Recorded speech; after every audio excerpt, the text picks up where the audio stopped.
The Thabo Mbeki Foundation is currently hosting an International Women's Day here in Johannesburg, and the former president is about to address the gathering. Let's take you live there. You know, I asked to speak to say a happy International Women's Day. And that was all, really. So now that I've said it, thanks a lot. You know, when the Auditor General spoke this morning, I said to her after she'd spoken that she had incited me to say something. Because you remember she was saying we might have very many good policies, but lack the capacity and even the will to implement. When she said that, it reminded me of a gentleman that I'm sure all of us here know, the Reverend Jesse Jackson.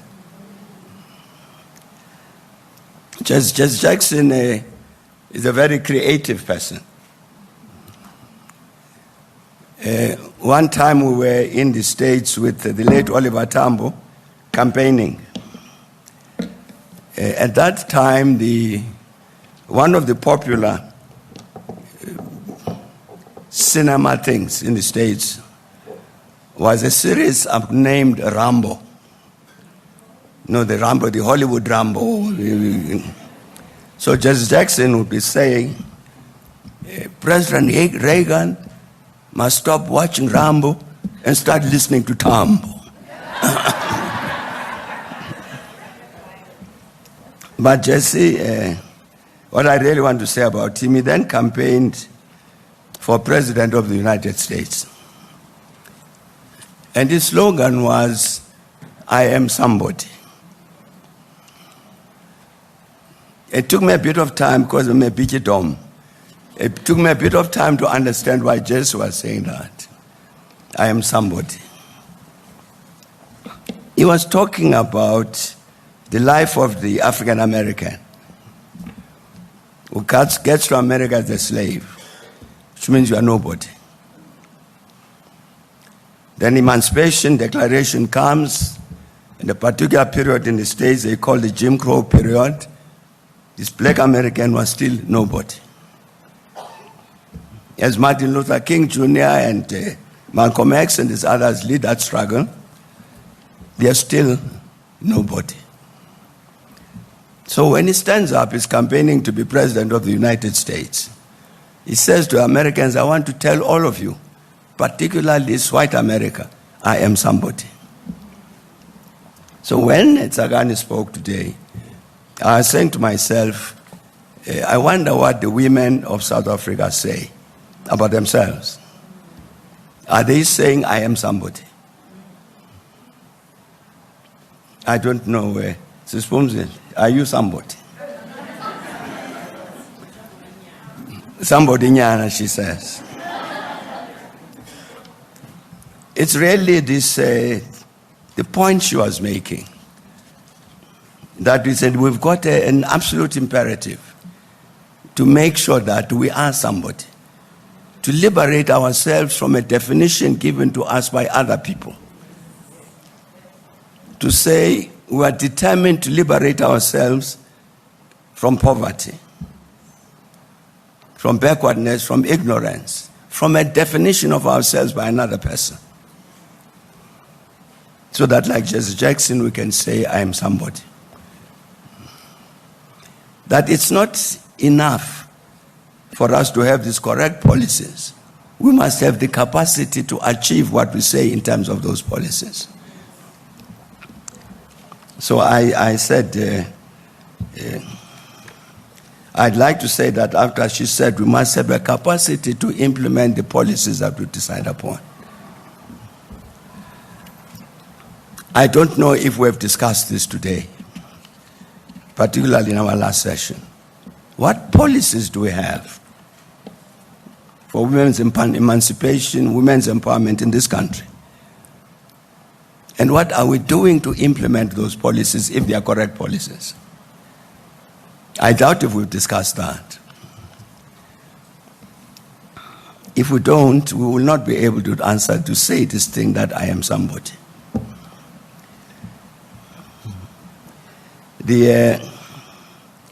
She's right. We need to have the capacity to implement the right things that we say about ourselves. There are other people in this country who don't want that to happen.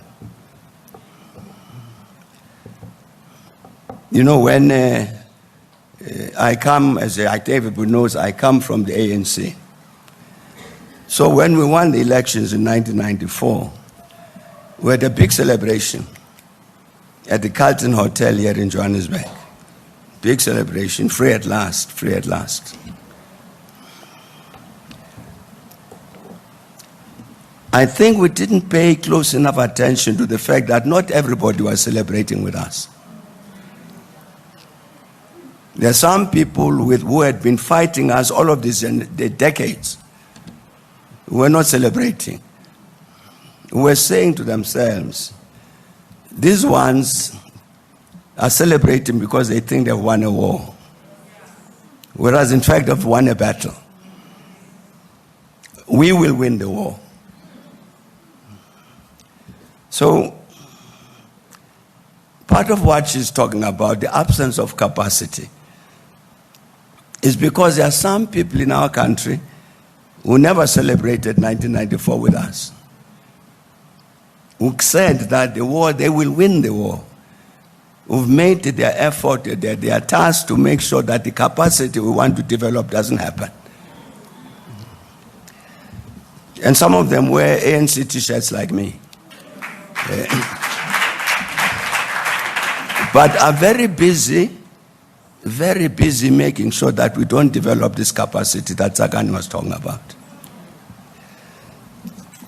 I'm raising that because I think it's, as a women's movement, it's a task that we must set ourselves to do what she said.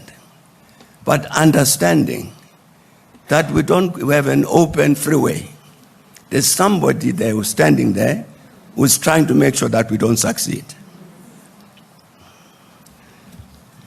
So, we must really take this message that I am somebody.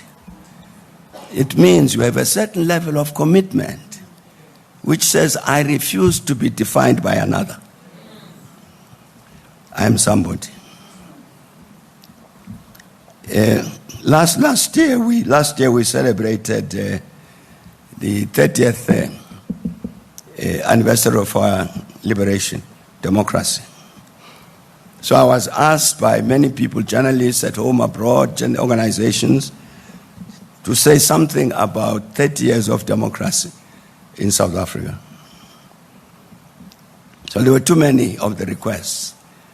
So I thought that the best thing to do is to have one place to respond to all of these questions, rather than do 200 individual interviews. So we had a public meeting at Freedom Park at the end of April last year. So I talked about 30 years of democracy.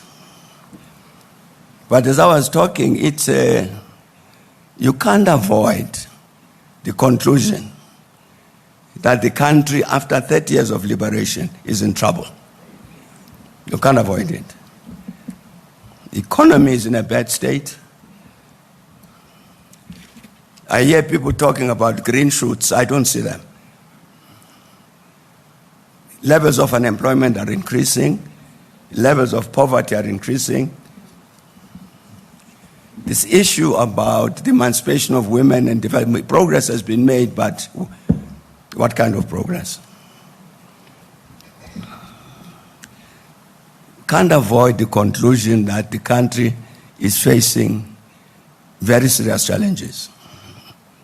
And indeed, I would say, the mood among our people between day one of liberation, April 1994, and day whatever, April 2024, the mood among our people has gone down. So what kind of liberation is this? The capacity we have, we want the political capacity to govern, and therefore to use that political power to do these things. But no, the political power we had 30 years later, we're down there rather than up there. So it seemed to me that therefore we, as a country, we face an emergency. And an emergency, you can't respond to an emergency by resorting to business as usual. So it seemed to me that there's something that we hadn't done. You know, there is this very important principle of international law, the right to self-determination, the right of peoples to determine their future. So it seemed to me that we had come to that point, that looking at what has happened in South Africa for 30 years, it's necessary to come back to the people of South Africa to exercise their right to self-determination. Not to depend on Thabo Mbeki, the politician, or another politician I won't mention by name. But to say, we as the people of South Africa, what kind of South Africa do we want? And what kind of South Africa do we not want? That it was time that we should let the people speak to respond to this, what really is a crisis. So I said then that there must therefore be a national dialogue. And I said then that I was going to speak to various foundations in the country, thinking that I think this would be an important intervention, to ask them to take ownership of this suggestion. So indeed I spoke to them, the Lutuli Foundation, Desmond and Leah Tutu Foundation, Oliver Tambo, Adelaide Tambo Foundation, Mlambo Foundation, Mbeki Foundation, all of them. Sobukwe Trust, Bigo Foundation, to say to them, isn't it time that the people of South Africa get together to speak for themselves, not be represented by somebody else, to speak for themselves and say, this is South Africa we want. And therefore, let's have a national dialogue. So fortunately, they all agreed and took this matter on board. So this is now their project. I think, colleagues, that the most important event in South Africa this year, 2025, will be the national dialogue.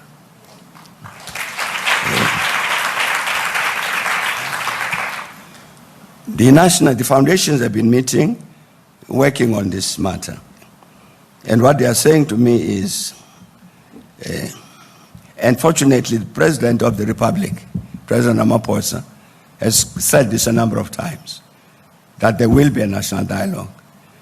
And even the current government supports that idea. So what will happen is that there will be constituted a preparatory committee. The preparatory committee will prepare for what is called a national convention, where all the South Africans get together. It has the preparatory committee will identify different constituencies. One of them will be women. And it will say the women will have 50 delegates at the National Convention. Then it will say trade unions, there will be 50 delegates from the trade unions, youth, and so on. Artists, traditional leaders, traditional healers, the totality, academics, intellectuals like Pulenge, Lengabola, the faith communities. So you'll have this massive gathering of South Africans in these various delegations who must answer the questions, two questions. What South Africa do we want? What is the South Africa we don't want? Fortunately, President Ramaphosa has said publicly that what comes out of the national dialogue, because it's the people of South Africa who will be speaking, must be binding on the governments of the day. That's the importance of the national dialogue. What has happened, as far as I know, is that of the women's organizations, SAWID has had a number of preparatory meetings to prepare for that time of this dialogue. I'm really suggesting that I think it would be very good if all of us here as a women's movement get in touch with SAWID. Because the suggestions we are putting here as to what should happen with regard to this matter of gender equality, women's emancipation, and all of that must become part of the national dialogue. Not just here. We must put them there as part of the national dialogue so that the people of South Africa as a whole must agree that as a country, we are committed to do the following things with regard to women. That's going to require a very strong, very thoughtful, very well-informed women's delegation at that national dialogue. And the brains that are in this room have decided the day have to be part of that. So practical, I'm suggesting that, I don't know whether the Thabo Mbeki Foundation can help, but all of us, I think, need to get in touch with SAWID, which started the process of putting all of the women together to say at the national dialogue, as women, what will we say? What are our demands? Not just about women only and women's issues, about any issue in the country. So I'm making that appeal that as we're about to conclude our meeting, we find ways and means to participate, to ensure that we're able to participate in this forthcoming national dialogue, and particularly through this particular route, to be part of the process of the constitution of that delegation, part of the process of detailing the agenda which that delegation will put to the national dialogue on any matter, not just women, so that indeed we make the necessary impact on what South Africa should look like tomorrow. And this is absolutely, absolutely the only way we're going to turn the curve upwards. I'm saying 1964 we were there, and we improved up, and then we went down. I think in order to go up there, we need this national dialogue. And for it to succeed, truly to succeed, this women's voice has got to be very, very much central to the definition of the South Africa we want and the South Africa we don't want. A happy International Women's Day. Thanks a lot.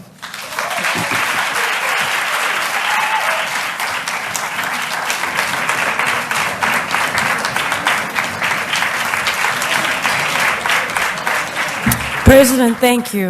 All right, that was the keynote address there by former President Thabo Mbeki during the official Thabo Mbeki Foundation's International Women's Day event that is hosted here in Johannesburg.